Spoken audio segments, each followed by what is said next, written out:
अस्सलाम वालेकुम। मैं एडवोकेट ताहिर। आप लोगों के बीच में थोड़ा लेट आने की वजह ये क्या है कि मैं जब ये जजमेंट आया मुजराब हिजाब केस का 15 मार्च को, उसके बाद मैं थोड़े शॉक में था और मैं बहुत सारी दूसरी चीज़ों में बिज़ी था और सुप्रीम कोर्ट के केस की तैयारी भी कर रहा था। मगर मैंने देखा कि जो हालात हो रहे हैं और लोग कुछ जजमेंट क्रिटिसाइज़ कर रहे हैं और एक जो मीडिया है, गोदी मीडिया ख़ास तौर पे, वो बोल रहा है कि भाई इसको क्रिटिसाइज़ नहीं करना चाहिए जजमेंट को, और इसको आप किस बेसिस में कर रहे हैं। ये 3 बेंच की जजमेंट है जिसमें एक मुस्लिम जज भी थी और उन्होंने सारे चीज़ों को सोच के समझ के क्या किया है कि एक ऑर्डर पास किया है और ये ऑर्डर काफ़ी हद तक ठीक है क्योंकि इसने सारी चीज़ों को डिस्कस किया। आपने जो आर्गूमेंट बोले थे ये ठीक है। तो मैं आप लोगों के बीच में बताना चाहता हूँ कि इस जजमेंट में क्या लीगली इनकरेक्ट है और क्यों इस जजमेंट को हमें क्रिटिसाइज़ करना, और कुछ क्यों मुझे लगता है कि ये जजमेंट 1 मिनट में सुप्रीम कोर्ट में स्टे हो जाएगा।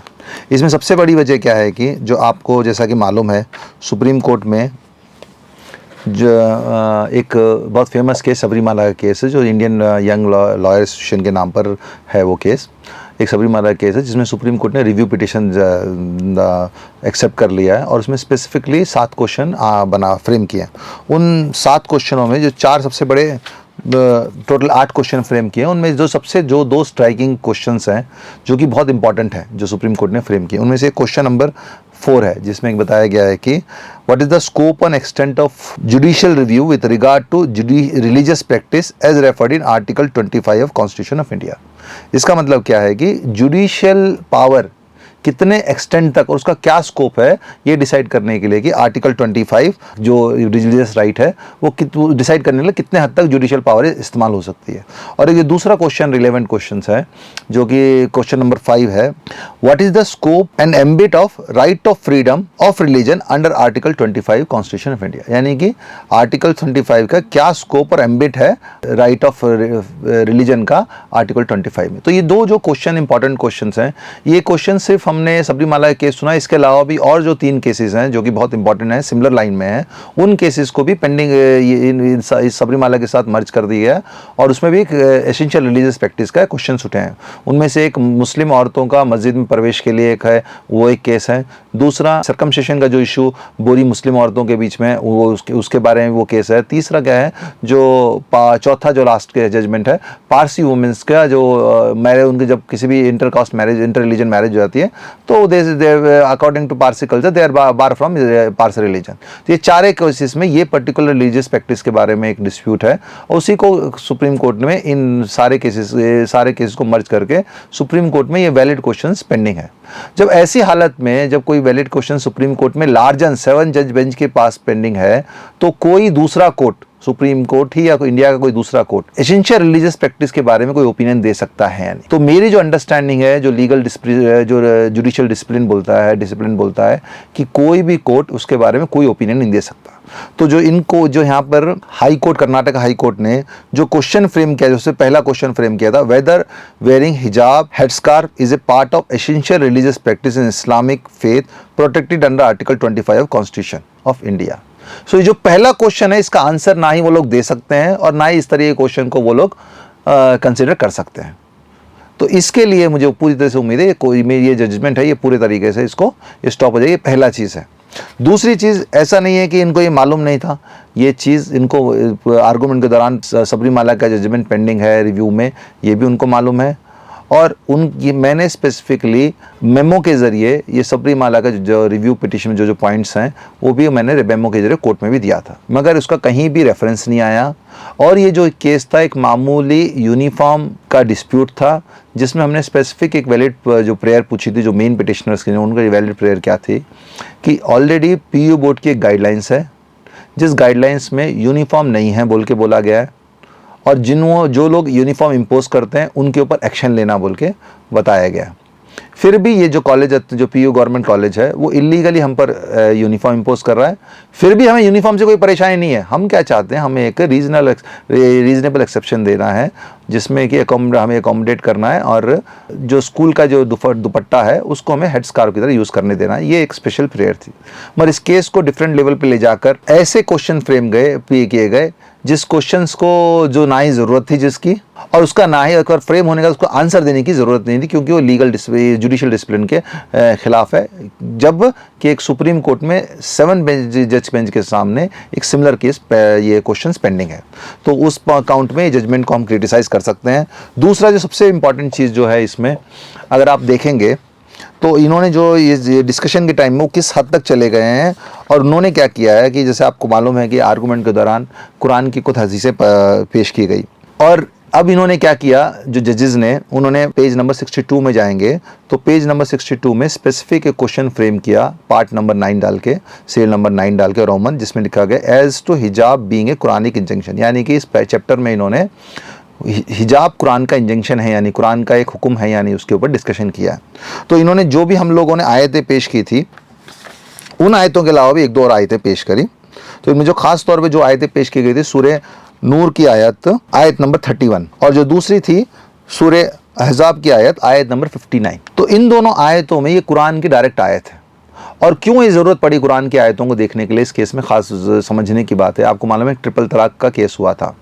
ट्रिपल तलाक के केस को जब कंसिडर करने के बाद कुछ लोगों का एक आर्गूमेंट था कि जो ट्रिपल तलाक का जो है वो हदीस से साबित है, और कई मुदस्सिरीन ने इसके बारे में लिखा है, मुदस्सिरीन ने इसके बारे में लिखा है। मगर जस्टिस रोहिंग्टन ने उसको डिस्कस करते वक्त स्पेसिफिकली क्या बोला कि जो चीज़ कुरान से साबित है, सिर्फ जिसमें कुरान के अंदर जिसका हुक्म है, जो कुरान के अंदर पाई जाती है, वही इस्लाम की एक प्राइमरी सोर्स है, और वही इस्लाम में एक एसेंशियल प्रैक्टिस है। और जो चीज़ कुरान में नहीं है वो एसेंशियल प्रैक्टिस नहीं है। ये बाकायदा जस्टिस रोहिंग्टन ने सायरा बानो की जजमेंट, जो कि ट्रिपल तलाक से फेमस जजमेंट, उसमें लिखा गया था। अब चूंकि कोर्ट को जिम्मेदारी थी कि इसको उन्होंने बाईपास करना, क्योंकि एक सेटल प्रिंसिपल है कि सुप्रीम कोर्ट कोई भी जजमेंट को करना तो प्रेसिडेंट को आपने करना, तो उससे एक बेटर आर्गूमेंट आप अपने जजमेंट में पेश करना। तो कोर्ट के सामने क्वेश्चन क्या था कि अगर ये चीज़ हिजाब या हेडस्कार्फ पहनना कुरान से साबित हो, तभी ये क्या है, इस्लाम की एसेंशियल रिलीजियस प्रैक्टिस है, नहीं है तो नहीं है बोल के। तो हमने आर्गुमेंट के दौरान, जैसे मैंने बताया, 2 स्पेसिफिक सूरत हमने कुरान की बताया जिसमें डायरेक्ट हुक्म है कि ये औरतों को तुम्हें हिजाब पहनो, अपने बॉडी को कवर करो, अपने छातियों को कवर करो बोल के। अब ये आपको मालूम है कुरान की जो आयत है अल्लाह का हुक्म है, अल्लाह की वही है जो कि के नाजिल हुई है। अब देखिए जजेस ने इस वही को, कुरान के इंजंक्शन को, अल्लाह के हुक्म को कैसे डील किया है, जो कि एक बहुत ही अफसोस करने वाली बात है। आप अगर पेज नंबर 65 पढ़ेंगे, पेज नंबर 65 में उन्होंने क्या किया है, एक फुटनोट, जैसा कि जजमेंट में भी बताया गया है कि ये यूसुफ अली का जो ट्रांसलेशन है उसको ऑथेंटिक माना गया, उसी को हमने कंसीडर किया है। तो आपको ही मालूम है जब भी कोई पब्लिशर बुक लिखता है, वो ट्रांसलेशन के साथ साथ अपनी एक कमेंट्री भी लिखता है, एक एक्सप्लेनेशन लिखता है। ट्रांसलेशन का मतलब क्या होता है, जो वर्ड टू वर्ड ट्रांसलेशन, उसको बोलते हैं ट्रांसलेशन। कमेंट्री का मतलब क्या होता है कि उसका एक ओपिनियन उस बात के ऊपर। हमने कुरान, ये यूसुफ अली के ट्रांसलेशन इसलिए लिया गया क्योंकि जजेस को और आम लोगों को अरबी मालूम नहीं है, इसके लिए क्या किया, उसको ट्रांसलेशन को हमने रखा। तो जजेस को क्या है, अपना कन्फाइन किस में रहना चाहिए था, ट्रांसलेशन में कन्फाइन रहना चाहिए था। वो एक स्टेप आगे निकले, एक स्टेप आगे निकले, और जो उसके ट्रांसलेशन में जो फुटनोट थे, स्पेसिफिकली जो आयत को, कुरान का आयत जो कि सूरह नूर की आयत नंबर 31 और सूरह अहज़ाब की आयत नंबर 59 जो कि स्पेसिफिक आयत, तो उन्होंने एक फुटनोट 3767 बुक का 3 जो आयत नंबर 59 के बारे में लिखा गया। और ये आयत नंबर 59 क्या है, वो स्पेसिफिक आयत क्या बताती है कि भाई ये अल्लाह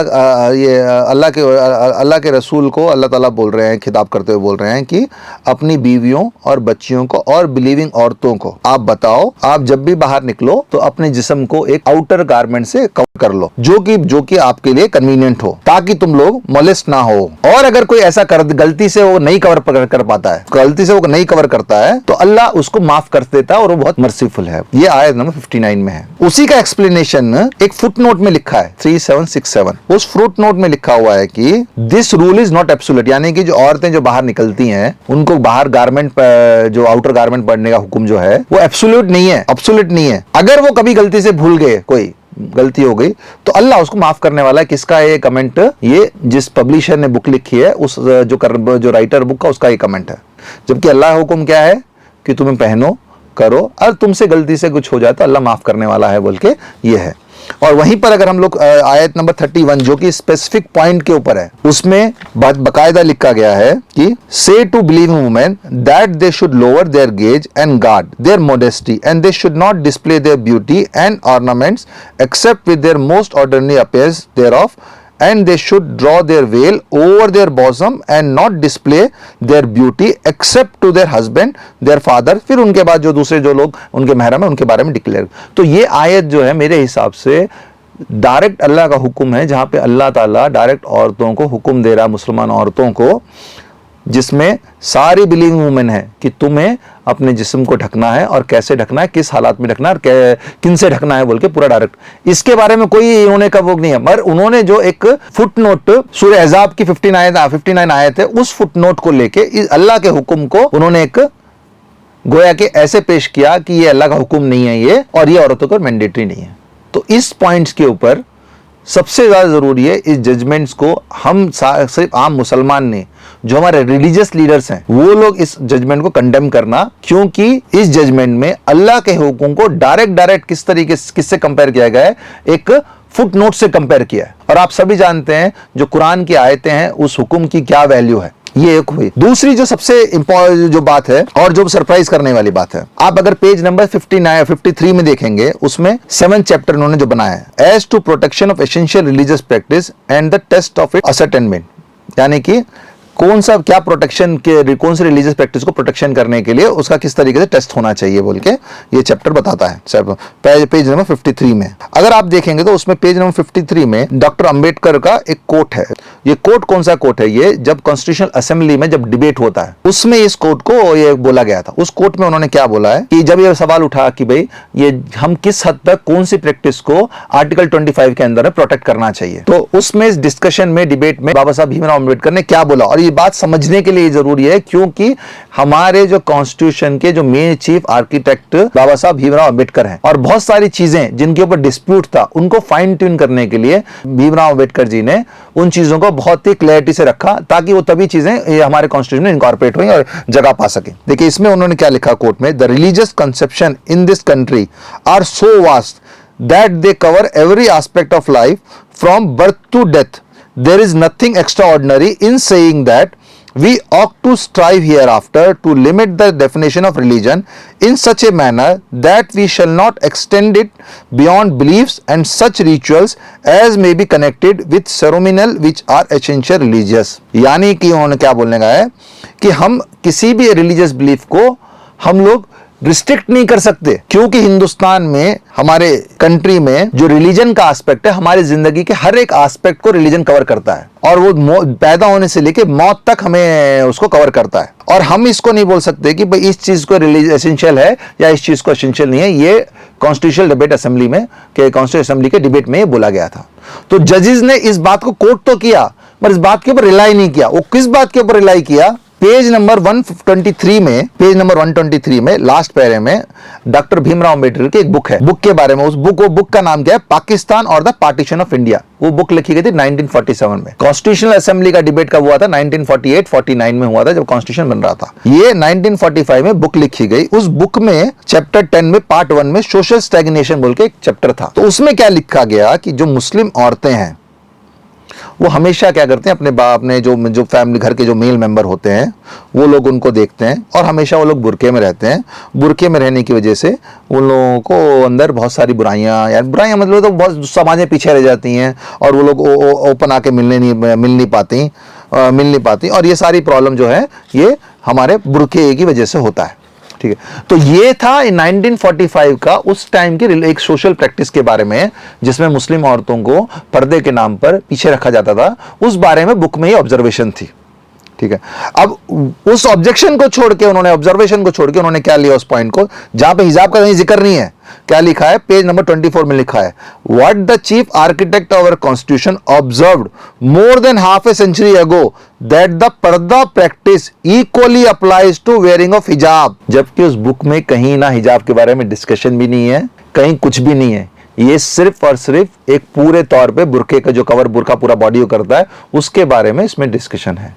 और यहां पर जो एक केस था, ये मुस्लिम लड़कियों की एक मॉडर्न एजुकेशन हासिल करने का केस था, जहां पर वो सिर्फ एक एक्सेप्शन पूछ रहे थे कि भाई as a women, as a girl, it is my right to know, it is my right to decide what is good for me, for my dignity, for my chastity, for my morality.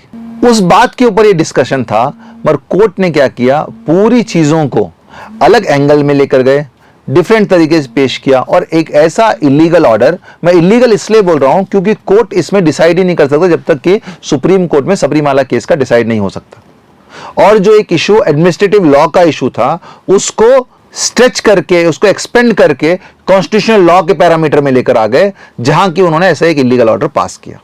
और मैं उम्मीद करता हूं ये जो order है supreme court में sustain नहीं होगा और बहुत जल्दी स्टे हो जाएगा। और इस ऑर्डर को हर एक हिंदुस्तानी इस ऑर्डर को कंडेम करना है, और कंडेम डेमोक्रेटिक वैल्यू में कंडेम करना है, और हमें किसी भी तरीके से जो हमारे मोरल वैल्यूज हैं उसको क्रॉस नहीं करना है, और किसी भी तरीके से ऐसे कंटेम्प्ट नहीं करना है कि हमें कंटेम्प्ट ऑफ कोर्ट हमारे पर ना आ जाए। मगर हाँ, एज ए ऑर्डर, ये ऑर्डर एक इलीगल ऑर्डर है, परवर्स ऑर्डर है, जिसको हम लोग चैलेंज करेंगे। और मैं उम्मीद करता हूं कि सुप्रीम कोर्ट से हमें इंसाफ मिलेगा और बहुत ही जल्द इसका ये स्टे भी होगा, जिससे कि जितने भी कर्नाटका स्टेट के जितनी मुस्लिम बच्चियां हैं उन लोगों को इसमें राहत मिलेगी। जज़ाकल्लाह।